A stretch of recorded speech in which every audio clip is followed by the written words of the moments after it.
हर हर गंगे महादेव श्री शंकरा पार्वती पति Mahadev Shri Shankara. Namaste, it's Sahara Rose, and welcome back to the Highest Self podcast, a place where we discuss what makes you your soul's highest evolvement. Before we hop into this episode, I want to share with you that my new book, Eat, Feel, Fresh, is now available for pre-order wherever books are sold. It is a plant-based contemporary Ayurvedic cookbook, and so much more than a cookbook, it teaches you how to eat according for your dosha constitution, as well as how to prepare foods for your family when you're all of different doshas. So I share how to cook tridoshically, what that means, how to create a 6-taste bowl, how to customize each meal according to your dosha to make Ayurvedic cooking so much more approachable and work for today's world. I am also offering a signed book plate, which I will mail to you, a beautiful little oracle card, which I'll also send in the mail to you, as well as 10 bonus recipes that I will email to you as my gratitude for pre-ordering the book. If you don't know about pre-ordering, it really helps for the author because publishers decide how many books they're going to publish based off of how many pre-orders they are. So if you've ever been to a bookstore and you want to order a book and they're like, oh, it's not going to be available for 4 to 6 weeks, that's because they weren't aware of how many people would have wanted the book, so there weren't enough in print. And I don't want that to happen to anyone. I want the book to be available. So by pre-ordering the book, that's going to allow them to print more copies of the book and have it be available to more people. And I would be so grateful for you. It's the same cost. You can do it on Amazon, wherever you buy your books. And as my gift, I will send you my signed book plate, sign it with my very own hands, my card to you, as well as 10 bonus recipes. So head over to my website and IamSaharaRose.com, and that's where you will submit your receipt. I am sitting here in my beautiful room in Bali overlooking this cliff. I've been here on my own for the past week, and I've had a lot of time to just sit and contemplate, which is something that I and many of you guys listening have just been way too busy for. So I've been having a time to just, take a sacred pause and just kind of look at things from the broader perspective and just really reevaluate, where is it that I want to go? What do I want to do next? What are my goals, etc. And I'm back in Ubud, which is where I used to live 4 years ago, beautiful rice village in the middle of Bali. And I'm seeing a lot of people that I knew from 4 years ago and people who I didn't know personally, but are very similar to the type of people I met 4 years ago. And Bali has such wonderful people, lots of beautiful expats doing amazing things, doing online businesses and really creative and really spiritually in touch. And it has a really wonderful community. But it also, just like anywhere in the world is going to have different types of people, it also has this community of people who really just escaped from whatever it is that they used to live in, or their families or their jobs, responsibilities, etc. And they kind of just, came to Bali, saw what a beautiful life it is here, and are living for just going to dance classes and yoga and drinking coconuts and taking psychedelics and just really hanging out. And I have no problem with that, no judgment at all. But when I start talking to them, I realize that all of them have amazing ideas, amazing dreams and visions that they have for themselves, but zero idea how to do it. And the reason why they have zero idea is because they haven't really researched it. So I'm seeing these people who are, teachers of, you just have to focus on being, be one, don't be so active, be more observant, and which are wonderful teachings. But then when you look in their lives and you speak with them, they're like, oh my God, I wish I could create a retreat center. I wish I could write a book. I wish I could start a business. I wish I could do this. I wish I could do that. And a lot of them are really unhappy. They are living in this legit paradise, but they feel unfulfilled. And this is part of the reason why I left 4 years ago, because we really become who we spend our time with. And a lot of the people that I was around, they had beautiful ambitions, but they weren't ambitious. And it's really important to surround yourself with people who have the equal amount of drive as you do, if not more, because that really motivates you to step up your A game. So I was thinking more about this being and this doing and this dance between the two. And, it's the constant conversation. How can we be? How can we be in stillness? How can we do less? But then at the same time, we have all of these dreams and visions and dharmas that we want to and need to and won't feel complete without until we do them. So what is this dance between the doing and the being, the doing and the being? So I was just sitting outside. I was like, okay, I'm going to practice being. I'm very bad at just being, I'm always doing. And I sat down and then immediately I start, thinking about this and, the doing and being. And then all these thoughts, I was like, I should record a podcast. And I quickly ran up to record a podcast. And then I shamed myself. I was like, Sahara, why are you so bad at just being? Like, why do you need to just do things? Why do you need to be productive all the time? And I started shaming myself about it and like, no, just make yourself sit down, make yourself just not react on this urge that you want to create something. And then I realized just how stupid that is.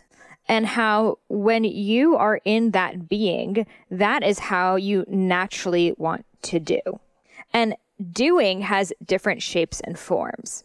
So I think what people need to clarify when they say, we're doing too much, is doing tasks that are not bringing you towards your dharma. This is working a job that you don't like, having friends that don't fulfill you, all these mundane daily tasks that you could really outsource if you worked harder and were able to hire people for it. But really what it comes down to when I really thought about, okay, well, why are we working these jobs we don't like? Why do we have these same friends? Why are we doing these mundane tasks? Like, we all do them, but why? And really what it came down to was money. It comes down to, I don't have the money to afford someone to clean my house. I don't have the money to, whatever it is. And then what that comes down to even deeper is I'm not willing to take the risk in creating money doing something else because I am so comfortable and reliant on the way that I'm making my money now. So let's break that down.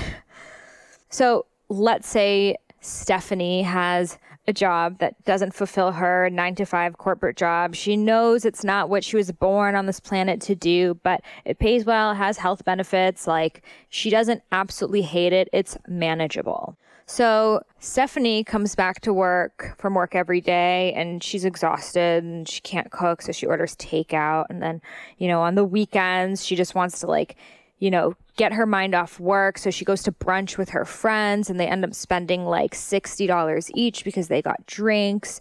And then she'll go on these trips with her girlfriends and end up spending all this money that she really didn't want to spend because other people wanted to do things that she may not have wanted to do and they were ordering drinks. So she felt like she had to and da-da-da-da-da. So her expenses are high. And she knows that if she quits her job, she's not going to be able to maintain the same style of living that she is. So her only solution that she sees is to remain in this job because it pays for the bills that I already have and the expenses that I'm already making. But when you really take a look, and this look can only come when you leave the doing and you enter the being. Now, when you leave the doing of just doing things because you're used to them, you're on this hamster wheel that's ever turning and it feels like it's like one fire after the next and you need to keep up. And then your car broke down and then the insurance company did this and there's all these expenses and you literally don't know how you're going to make ends meet. So the last thing on your mind is to quit your corporate job, but it's still eating you alive. So this is when the being comes in. This is when you have to enter in the kapha, the earth energy, the earth dosha. This is when you have to take walks every day without your phone, to spend Saturdays, silent Saturdays. I've decided here in Bali from now on, I'm practicing silent Saturdays. If anyone's with me, the only rule is you're just freaking silent. So she starts doing silent Saturdays and she saves $60 a week from not going to brunch with her friends. And in this inward introspection, she starts evaluating, why am I, shopping at this expensive online boutique? Do I really need these clothes? Why do I feel like every time a new iPhone comes out, I need to get an upgrade? Why do I feel like I need every single type of essential oil? Why can't I just be happy with the ones I already have? Why do I need to go to this $30 a day yoga class? Why can't I just do my own practice at home? And she starts to reevaluate. And she's not reevaluating in this super masculine way of like, okay, here's the spreadsheet. It's like the pitta comes in, like, these are the expenses. Where are you going to cut? It's not in that way at all. When you enter the kapha, you enter the introspection. Naturally, the things that are no longer serving you come to light to either be chosen or be let go of. So I'm sure everyone listening, I mean, if you listen to Highest Self podcast, you definitely have gone through this. You've gone through, looking through your closet and realizing all you see are thousands of dollars of hanged up stuff that you don't even want to wear. Or you look back at your month's expenses and you just have no idea where your paycheck went. Or your friends want to go out and meet for drinks or go to the club or go to the bar and you genuinely just don't want to go. So you may be in that phase of just realizing that and just beginning to make that decision. Or this may have been like 30 years ago for you. You're like, honey, you're preaching to the choir here. Either way, we've all had to go through this reevaluation in order to spiritually grow. Because spiritual growth takes space. It takes moments of silence. It takes pauses. Inhale, exhale, expand, contract. And it's in that space that you begin to remember. And this is where the sacred pause comes in. This is when you have to stop listening to podcasts and start listening to yourself. This is when you have to put down your books and bring out your journal. This is when you have to go for a run without headphones in your ears and just listen to the sound of your breath. This is when, after work, instead of calling your friend or calling your mom, you sit in silence and just listen to your thoughts. Now, this is what people are missing.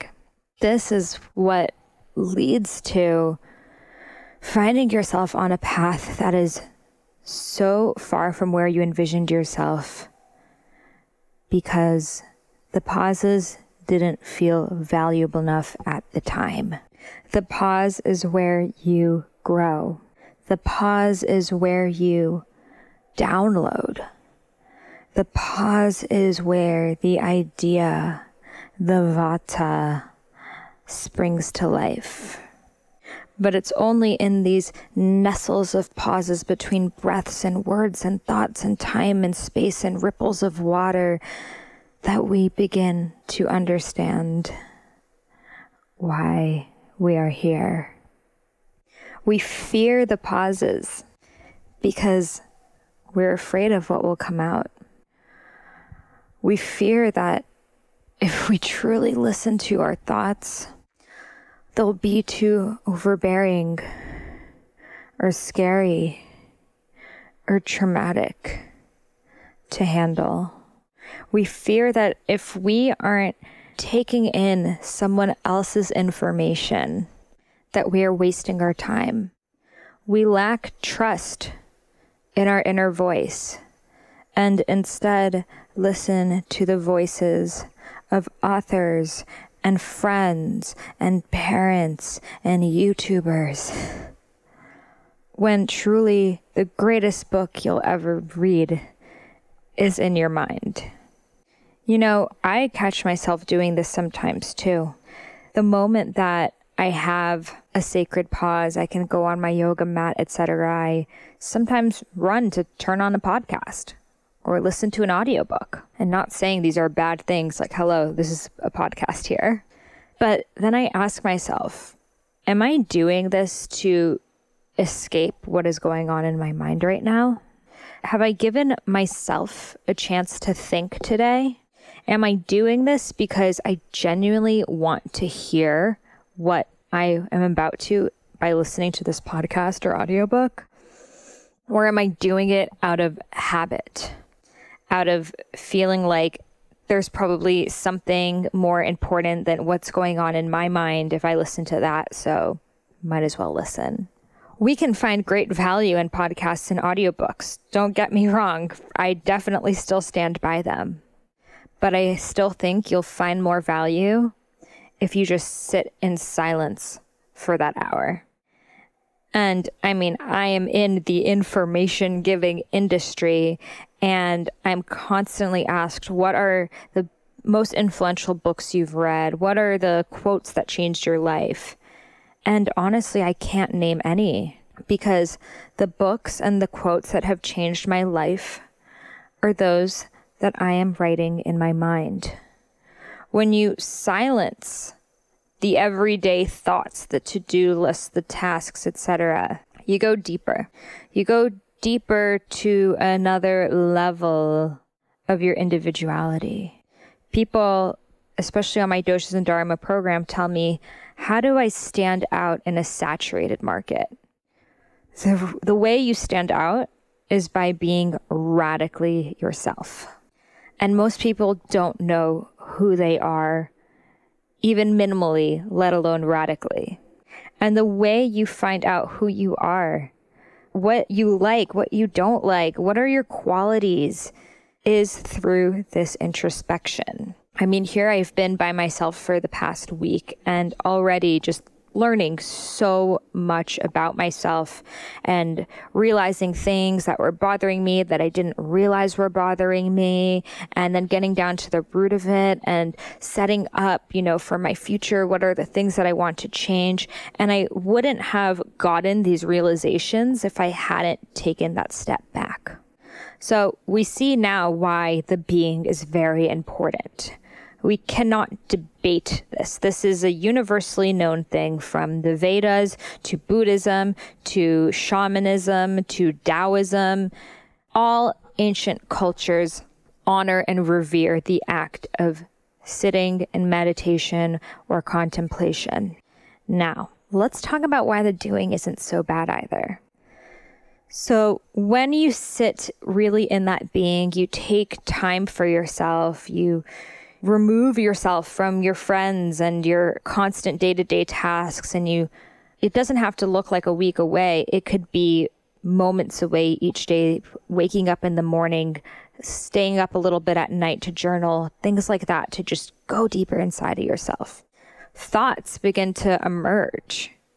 You naturally begin to start dancing with ideas and perspectives, and you begin, having debates in your mind. And this is because when you've entered into the kapha, the vata emerges. When you go into the earth, the air starts to come to life, precipitation, So as this vata comes to life, you are receiving from source energy the exact information that you need to be taking action on.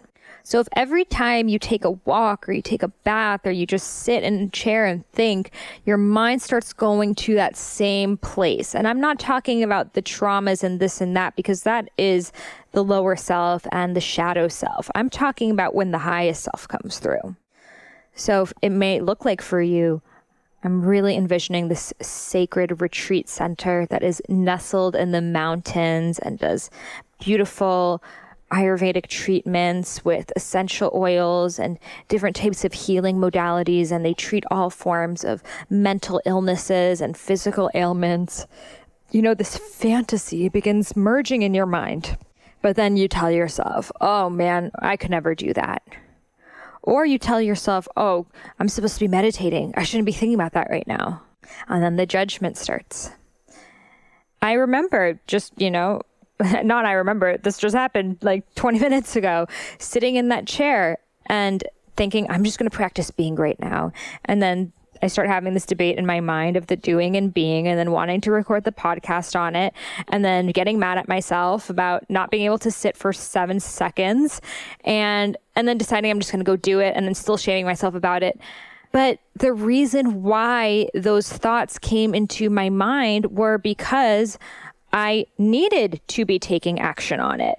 By me, instead of having this conversation in my mind, but just saying it out loud to the trees that I'm staring at while putting this microphone on my head, it is improving your lives too. At least I hope so.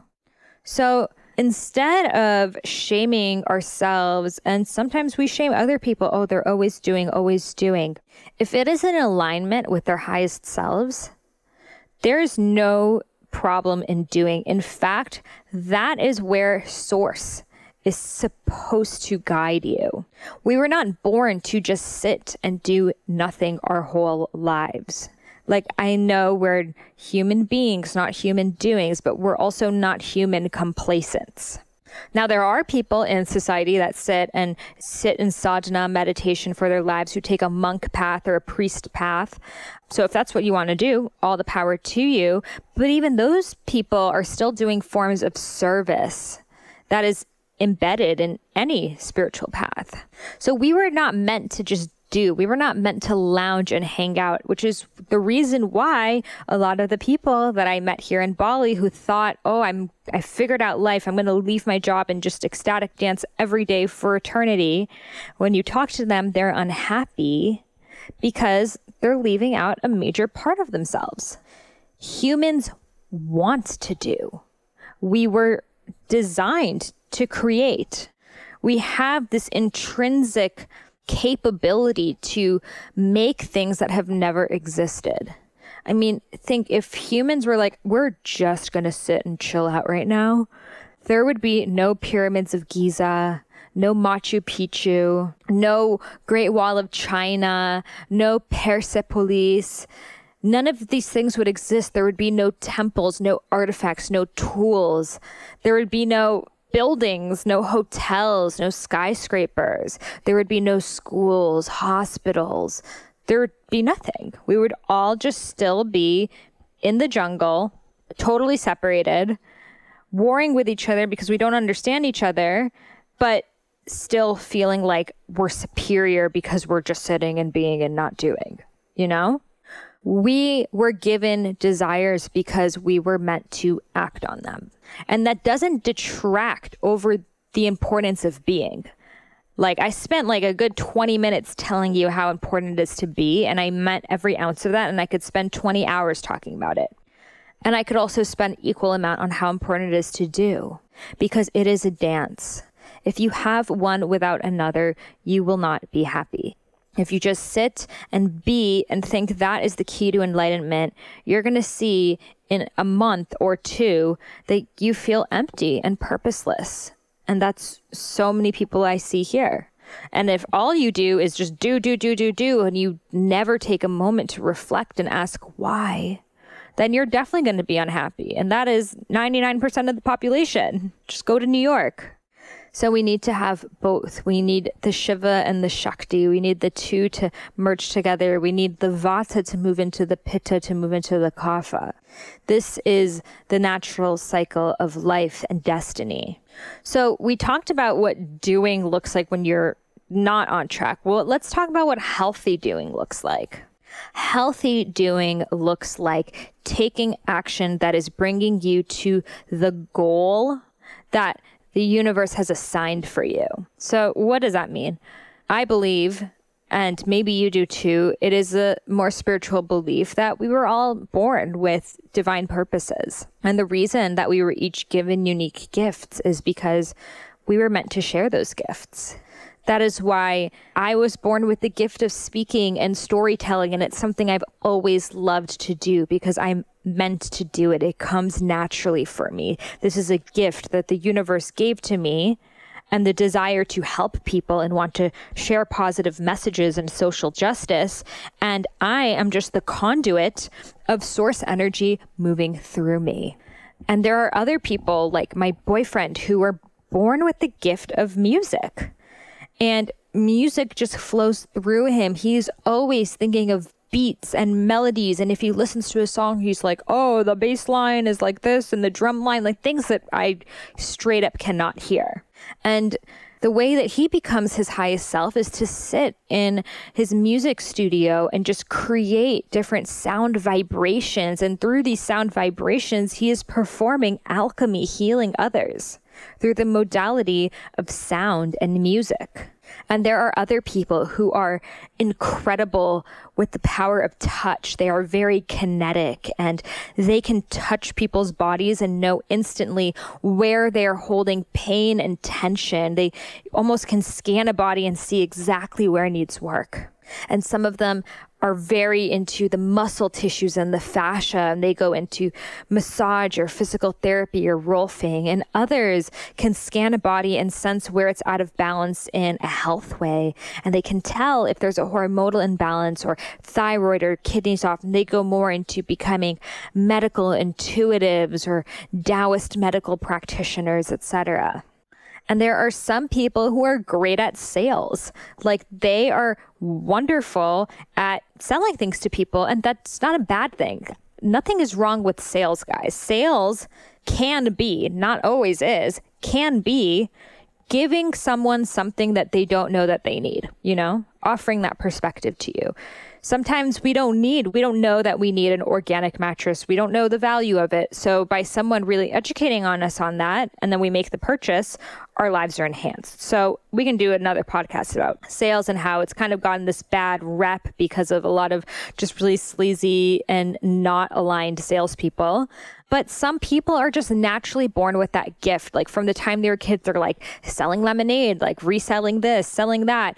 And that's something that comes very naturally to them and a gift that they were born with. Some people are great at setting up arguments and like looking at both sides and, looking at all of the material and not getting emotionally attached to it. And they would make great lawyers. And some people are great at just listening to people and just sitting down and just asking the right questions to get them deeper into themselves and holding that level of space. And they become coaches and therapists. So there are so many spectrums of talents and gifts that we were each born with, and we were meant to act on them. Source did not give you these strengths because it just thought it would be cool for you to like do it as a party trick. It gave you these strengths so you could move forward and heal the world with your unique magic. So if you just say, I'm just going to sit and be forever, you are honestly, and I'm going to be real here, you are offending source energy. You are saying, I don't trust the strengths that you put in me. I don't trust that they can manifest into something, so I'm not going to act on them. You may think that you are being super spiritual by just sitting and being and doing nothing, but you're actually doing nothing for the planet. And in fact, you'd be taking resources from the planet because being alive, we take food and water and energy and electricity. And if you're not giving back in some way, you are leaving a footprint far bigger than you are contributing to fill. And all of us, all of our dharmas is to, if we're not going to at least keep our footprint neutral, to make it even better, to make this world a better place than we got here. Not just use up all the resources and hang out, and it could look like you're just chilling, or it could look like you're just buying all of these expensive things and doing all this stuff and smoking cigarettes and wasting plastic, because that's another form of denying source energy. So the two, the hippie and the New York stockbroker, are like both scolding their eyes or whatever at each other and thinking you got it all wrong. I know it's right. But both of them, if you're not really contributing in a meaningful way, both sides are dangerous. So doing can look like taking action on that download, that source energy moved through you in your moments of stillness and utilizing your gifts and your innate strengths and acting upon your curiosity to harness them and gain more and refine the tools that you were born with, but to take them to that next level. And this is how you do and you be in a beautiful way. And this is to be a conscious human, or a conscious entrepreneur, a conscious parent, just a conscious civilian on this planet.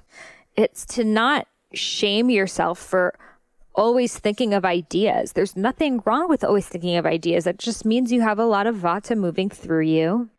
But take one of those ideas that you really believe you can execute and start putting in the work. Start researching, start Googling, start looking up other people who've done similar things and seen how they did it before. You know, we're all incarnated here at the time of the internet for a reason, because we were meant to use the internet to fulfill our dharma paths. There's really no business out there that you can't figure out how to create with the internet. I'm not saying 100% rely on the internet. You should still go ask people who are in the field, do your own market research, get on the ground. But start Googling that. Don't feel paralyzed. Don't wait for the Messiah to come down and give you the action plan. You need to put in the work. Spirit gives you the idea, and Spirit gives you the strength. But the rest comes to you. You are Spirit. You are source energy in creation and action. You were gifted this human body and brain and formidable thumbs, or whatever they're called, because we were meant to utilize them. If we were just meant to sit and do nothing, then we would just be born as little blobs. The fact that we are capable of so much and actually only using, they say about 3% of our full capability is what we're using, shows that we are just at the very beginning of what humans are really capable of. And I'm not saying that means we're going to become all sci-fi like the movie Her and have like apps as girlfriends.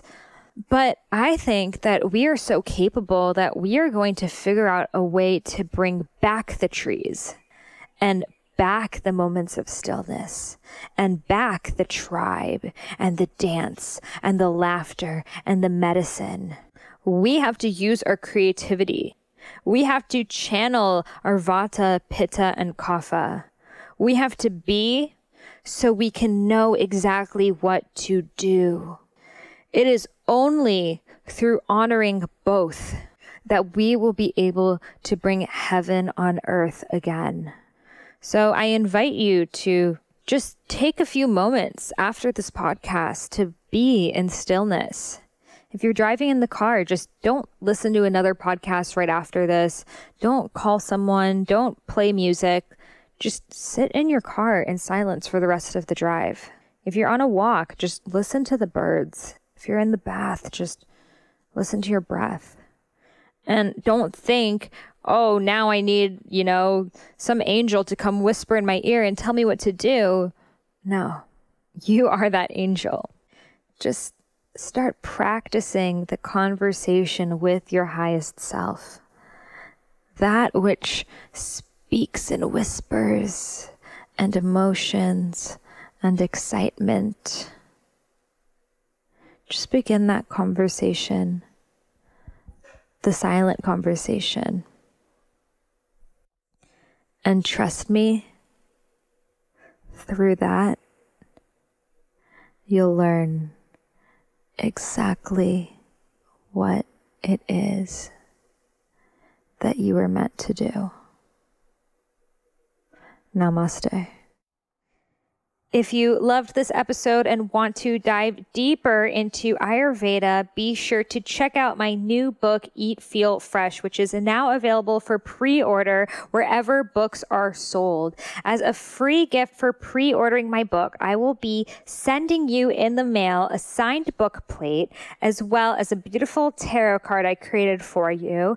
And I will be emailing you an additional 10 bonus recipes. So this book is for you if you are interested in eating Ayurvedically, but want to make it more modern, more approachable, make it work for today's busy day and time. I've taken the best of Ayurveda as well as ingredients from blue zones around the world. I'm talking Costa Rica, Vietnam, Japan, everywhere in between, because I believe that Ayurveda is a guideline that can be practiced with any sort of eating.